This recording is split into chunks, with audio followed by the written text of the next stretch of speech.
Hey guys, welcome back. In today's video, we are testing apparently the last cartridge we'll ever have to test because this is the Ultimate Defense by Remington.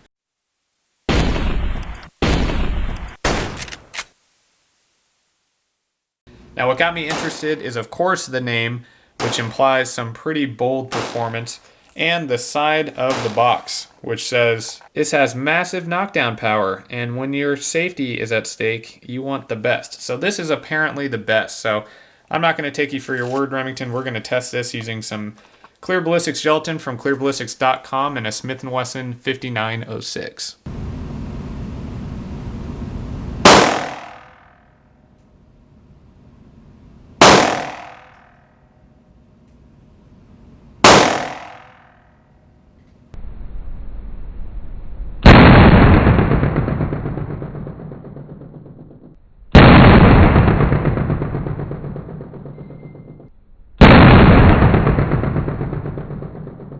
Alright guys, so I gave you the full view here. We'll zoom in as we go along. Now our first round hit up top. It immediately started expanding, creating a 0.5 inch permanent cavity that reached all the way out to the 12 inch mark. Now from that 12 inch mark on, we see a tapering down to a 0.25 inch permanent cavity, and the round is at rest here at the 18 inch mark in our second block of gel.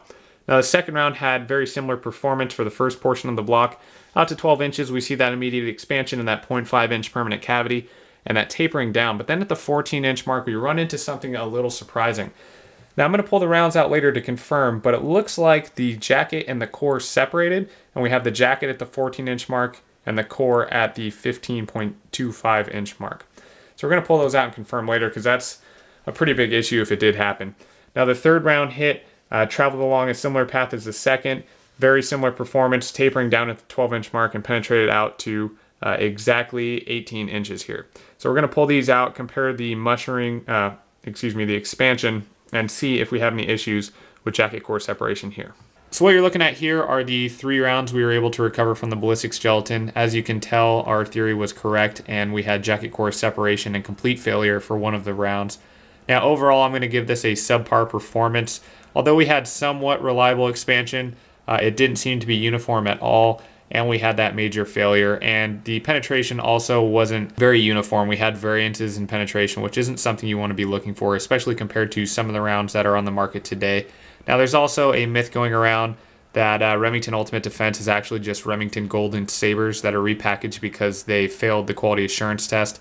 Now we took a close look at all of our ammunition here, and we found that all of them had cosmetic blemishes that would support that theory. And we also found a few rounds that looked like they had some sort of physical deformities that might actually affect expansion, or in this case, jacket core separation. Now I don't want to confirm nor deny this because we don't have enough evidence, but this is definitely not something I would want to package as Ultimate Defense. Thanks for watching today, guys. I hope you enjoyed the video. If you did, don't forget to like, share, and subscribe, and I'll see you next time.